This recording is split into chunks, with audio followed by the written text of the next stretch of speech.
नमस्कार, capital TV Uttar Pradesh देख रहे हैं आप। मैं हूं आपके साथ राधिका राज। ब्रेकिंग न्यूज में बड़ी खबर आपको बता दें, आगामी यूपी विधानसभा चुनाव से जुड़ी है। 2027 के चुनाव भले ही दूर है, लेकिन तमाम पार्टियों के बीच तैयारी शुरू हो गई है, महासंग्राम भी छिड़ गया है। अब एक बड़ा सवाल जो इन तैयारियों के बीच चल रहा है कि क्या मायावती कांग्रेस के साथ गठबंधन करने वाली है, क्या मायावती के लिए नई राह खुल गई है। इसी पर तमाम अपडेट के साथ मेरे साथ मौजूद है मेरे सहयोगी नवेंदु सर। सबसे पहले बात करें मायावती की, क्या वो कांग्रेस के साथ गठबंधन करने वाली है? देखिए, मायावती और कांग्रेस का इतिहास रहा है कि वो पहले बार भी कई बार गठबंधन कर चुके हैं। पिछले चुनाव का ही उदाहरण ले लीजिए। लेकिन सवाल है क्या उनका गठबंधन कितना असर कर पाएगा, क्योंकि यूपी में तो सीएम योगी के जो विकास कार्य हैं जनता उस पर मुहर लगा रही है 10 सालों से। और तीसरी बार भी जो तमाम सर्वेज आ रहे हैं, जो माहौल देखने को मिल रहा है, उसके हिसाब से तो लगता है कि गठबंधन हो या ना हो उससे कोई फर्क पड़ने वाला नहीं है। गठबंधन की बातें चर्चा में तब आई जब कांग्रेस के सहारनपुर से सांसद इमरान मसूद ने सबसे पहले इस बात का जिक्र किया। उन्होंने कहा कि मायावती जी को कांग्रेस के साथ हाथ मिलाना चाहिए। कई और नेताओं के बयान इसके बाद आने शुरू हो गए। सबका कहना शुरू हो गया कि मायावती और कांग्रेस अगर साथ में मिल जाएंगे तो कुछ बड़ा होगा। बुआ बबुआ पहले भी मिल चुके हैं, क्या कुछ भी नहीं कर पाए बड़ा खास। मायावती या फिर बीएसपी का आज यूपी में उनकी स्थिति ऐसी है कि वो अपने वजूद को तलाश रहे हैं। अगर जाटव वोट बैंक का कुछ हिस्सा छोड़ दिया जाए तो मायावती के साथ, बहुत कहें तो उनके साथ कोई बड़ा तबका नहीं है। जिस समाज की वो नेता थी, जहां से उनकी पहचान बनी, दलित समुदाय, वो तो टूटकर बीजेपी की ओर चला गया है। या कुछ लोकसभा चुनाव में देखने को मिला कि वो सपा की ओर चले गए हैं। तो उनको दलितों का देवी भी कहा जाता था। लेकिन अब नहीं कहा जाता है, क्योंकि वो मामला पूरी तरह से बदल गया है। खेल अब पलट चुका है यूपी में। देश के सबसे बड़े सियासी सूबे में की सियासत अब पूरी तरह से बदल गई है। मायावती की स्थिति ऐसी है कि पिछले विधानसभा चुनाव में किसी तरह इनके एक विधायक चुनाव जीते, 403 विधानसभा की सीट, और वहां पर सिर्फ एक सीट जीतना, वो भी उस पार्टी की तो 10-15 साल पहले जिनके सीएम हुआ करते थे यूपी में। आप सोच सकते हैं ये बीएसपी के सियासी स्तर के गिरने का कितना बड़ा सबूत है। मायावती लोकसभा चुनाव में भी कुछ नहीं कर पाई, इस बार खाता भी नहीं खोल पाई। पिछले बार के लोकसभा चुनाव में जरूर उनको फायदा हुआ था जब एसपी और बीएसपी का गठबंधन हुआ था। लेकिन सवाल बार बार उठ रहे हैं कि क्या गठबंधन होगा, तो इस पर फैसला मायावती को लेना है। क्योंकि अब यह भी देखना है कि मायावती अगर कांग्रेस से गठबंधन करती हैं तो उसमें किसका नफा किसका नुकसान होगा। लोकसभा चुनाव में कांग्रेस ने सपा के साथ गठबंधन कर लिया, कांग्रेस की 6 सीटें आ गई। अगर कांग्रेस अकेले चुनाव लड़ती तो शायद राहुल गांधी अमेठी भी हार जाते, लेकिन सपा का बड़ा वोट बैंक उनके साथ जुड़ा। तो मायावती इन सब बातों पर ध्यान देंगे और उनको लगेगा क्या कांग्रेस उनके लिए कहीं भस्मासुर न बन जाए। अगर गठबंधन होता है तो क्या इनके लिए राह खुल जाएगी? मायावती के लिए कोई राह खुलेगी? क्या उनको कुछ सीटें मिल पाएंगी? उनका कुछ फायदा हो पाएगा? देखिए, अखिलेश यादव के लिए राह तो खुल नहीं रही है, तो मायावती के लिए तो बहुत दूर की बात है। जिस तरह से अखिलेश यादव लगातार पीडीए का राग अलाप रहे हैं पिछले कुछ सालों से, उसका क्या असर देखने को मिल रहा है। 2024 लोकसभा चुनाव में जरूर सपा प्रदेश की सबसे बड़ी पार्टी बन गई, लेकिन उसके बाद जो उपचुनाव हुआ उसमें तो पीडीए पूरी तरह से बिखर गया। मिल्कीपुर, जहां अखिलेश यादव बड़े बड़े दावे कर रहे थे जिसे लेकर, वहां पर एसपी का क्या हाल हुआ वो सबने देखा। 60,000 से ज्यादा वोट लाकर बीजेपी के उम्मीदवार चुनाव जीते, और जो सांसद हैं उनके बेटे अजीत प्रसाद चुनाव हार गए। तो वहां पर तो सपा की बहुत बड़ी किरकिरी हो गई। तो ऐसे में जब सपा सीएम योगी को टक्कर नहीं दे पा रही है तो वो मायावती कहां से टक्कर दे पाएंगी। समाजवादी पार्टी का एक फॉर्मूला था कि पिछड़ा, दलित, अल्पसंख्यक, जिनको बदलकर अब उन्होंने पंडित, अल्पसंख्यक ये रख दिया है। तो आपको क्या लगता है कि ये चेंज करने का क्या मतलब है? क्या इससे उनको कोई फायदा होगा चुनाव में? नहीं, उसके बाद ही देख लीजिए ब्रजेश पाठक पर जिस तरह की बयानबाजी की गई, सपा के ट्विटर हैंडल से जितनी घटिया बातें लिखी गई, उससे तो निश्चित तौर पर ब्राह्मण समाज नाराज होगा। 12 से 13% आबादी बताई जाती है, वो उनके कहने से कुछ नहीं होगा। वो बार बार पीडीए का मतलब लोगों को बताते थे कि पी मतलब पंडित जी, ए का मतलब कभी कभी अगड़ा बोल देते थे, लेकिन उनके व्यवहार में या फिर पार्टी की विचारधारा में वो चीजें नजर नहीं आ रही हैं। क्योंकि जिस तरह से समाजवादी पार्टी लोगों के सामने खुद को प्रस्तुत कर रही है, अखिलेश यादव के आप सोशल मीडिया से लेकर तमाम जनसभाओं के भाषण को उठाकर देख लीजिए, वो बार बार पीडीए की बात कर रहे हैं। वो बार बार उन लोगों की बात कर रहे हैं कि एक सामंतवादी सोच रही है जिसने इन लोगों का हमेशा शोषण किया है। तो वहां पर पीडीए में अगड़ी जातियों का कोई हिस्सा देखने को नहीं मिलता है। ऐसे में बड़ा सवाल यही है कि अखिलेश यादव जब आने वाले विधानसभा चुनाव में रणनीति बनाएंगे तो उनकी रणनीति क्या होगी। क्या कांग्रेस और सपा का गठबंधन टूटने वाला है? क्योंकि ये खबर जो जोर पकड़ रही है, इसका तो यही मतलब है कि कांग्रेस और सपा के बीच अंदर खाने सब कुछ गड़बड़ है।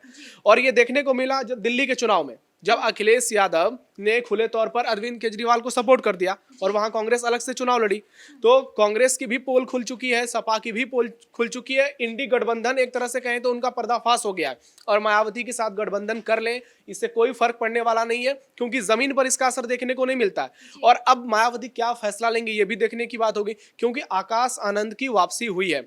जब राहुल गांधी मायावती के खेमे में आएंगे तो निश्चित तौर पर उन्हें राहुल गांधी के साथ मंच शेयर करना होगा।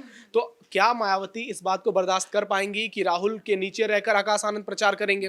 सीट शेयरिंग पर क्या बात बन पाएगी? क्योंकि कांग्रेस तो वही पार्टी है जो बिहार में भी दावे कर रही है बड़े बड़े, उन्हें आरजेडी से भी 100 सीटें करीब चाहिए, हर जगह सीट चाहिए, लेकिन कहीं वोट बैंक है नहीं। राहुल गांधी तमाम जनसभाएं करते हैं, रैली करते हैं, कश्मीर से लेकर कन्याकुमारी तक जाति जनगणना का राग अलापते रहते हैं, उसका क्या फायदा मिलता है? कुछ भी नहीं। मायावती अगर अकेले चुनाव लड़ती हैं, उसका भी आपने देख लिया पिछले चुनाव में क्या हाल हुआ। तो ऐसे में इंडी गठबंधन पूरी तरह से इनकी तमाम रणनीति फेल हो चुकी है। अच्छा, कांग्रेस और मायावती के बीच गठबंधन को लेकर जो खबर उठ रही है, लेकिन दूसरी तरफ जब हम कांग्रेस की बात करें तो क्या यूपी में उनकी किस तरीके की स्थिति है? अभी हमने सुना कि पंचायत चुनाव में वो कह रहे हैं कि वो अकेले चुनाव लड़ेंगे और उन्हीं उम्मीदवारों को विधानसभा में टिकट दी जाएगी जो पंचायत चुनाव में कुछ अच्छा प्रदर्शन कर पाएंगे। तो आपको लगता है कि कुछ उनकी स्थिति अच्छी बन पाएगी? कांग्रेस का अनुमान आप इसी से लगाइए कि वो पंचायत चुनाव ही अकेले लड़ सकते हैं, बड़े चुनाव वो अपने दम पर नहीं लड़ सकते हैं। बात तो ये तक चलनी शुरू हो गई कि अजय राय को अब कांग्रेस अध्यक्ष पद से हटा दिया जाएगा, क्योंकि से पहले 3 लगातार हार, एक तो अपनी सीट पर पीएम मोदी के सामने तमाम बड़े बड़े वादे किए, दावे किए, सब खोखले साबित हो गए और उन्हीं के कारण कांग्रेस की पूरी तरह से मिट्टी पलित हो गई यूपी में। ऑपरेशन सिंदूर पर आपने देखा कि किस तरह से उन्होंने राफेल का एक डमी विमान लेकर के एक तरह से उसको बदनाम करने की कोशिश की। तो कांग्रेस की स्थिति खुद बहुत ज्यादा खराब है। वो पंचायत चुनाव भी अकेले लड़ेगी तो हर सीट पर उसका जमानत जब्त होगा। यूपी में ऐसी स्थिति हो गई है, क्योंकि जो रिजल्ट निकलकर पिछले कुछ चुनाव में सामने आए हैं उसमें कांग्रेस का कोई बड़ा योगदान नहीं है। अगर कांग्रेस 2024 में 6 सीटें जीती भी है तो उसके पीछे सिर्फ और सिर्फ सपा का पूरा वोट बैंक है, क्योंकि यूपी में मुसलमान समाज पूरी तरह से अखिलेश के साथ है, यादवों का सबसे बड़ा वोट अखिलेश को मिलता है। तो कांग्रेस का वोट बैंक कौन सा है? मायावती दावा करती हैं कि उनके साथ अभी भी जाटव बने हुए हैं। हालांकि अगर आप वोट परसेंटेज निकाल कर देखें तो जाटव वोट बैंक में भी बिखराव देखने को मिला है, कुछ बीजेपी के साथ गए हैं, कुछ सपा के साथ आए हैं। तो कांग्रेस के पास कौन सा वोट बैंक है? उनके सारे दावे नकली हैं, क्योंकि उनके नेता राहुल गांधी जितनी बातें करते हैं सिर्फ और सिर्फ फर्जी बातें करते हैं, बिहार से लेकर के यूपी तक। तो इनसे उनकी दाल गलने वाली नहीं है और इसका कोई बड़े पैमाने पर असर भी नहीं होने वाला है। अच्छा, आपने कहा कि सपा और कांग्रेस का जो है पर्दाफाश हो चुका है। दूसरी तरफ आप कह रहे हैं कि मायावती अगर फैसला लेती है, अगर वो कहती है कि गठबंधन में हम साथ नहीं होंगे, तब कांग्रेस कहाँ जाएगी? कांग्रेस गठबंधन करे या ना करे वो वहीं जाएगी जहां सियासी दिग्गज उसका आकलन कर रहे हैं। विधानसभा चुनाव अगर अकेले कांग्रेस लड़ेगी तो मुझे लगता है कि 403 की 403 विधानसभा सीट पर कांग्रेस का जमानत जब्त होगा, क्योंकि कांग्रेस के पास कैडर नहीं है, उनके पास प्रत्याशी नहीं है चुनाव लड़ाने के लिए। वो बार बार प्रियंका गांधी को लाकर यूपी में लॉन्च करते हैं, उसका क्या हाल हो चुका है पहले लोग देख चुके हैं। चाहे प्रियंका गांधी आए, राहुल गांधी आए, उससे कोई फर्क पड़ने वाला है नहीं। इसलिए कांग्रेस से लोगों ने उम्मीद करना ही छोड़ दिया है। कांग्रेस यूपी में आज कांग्रेस की स्थिति बहुत ज्यादा खराब हो चुकी है। थोड़ी बहुत भी अगर कुछ ठीक हुई थी तो उसके पीछे का कारण सपा थी।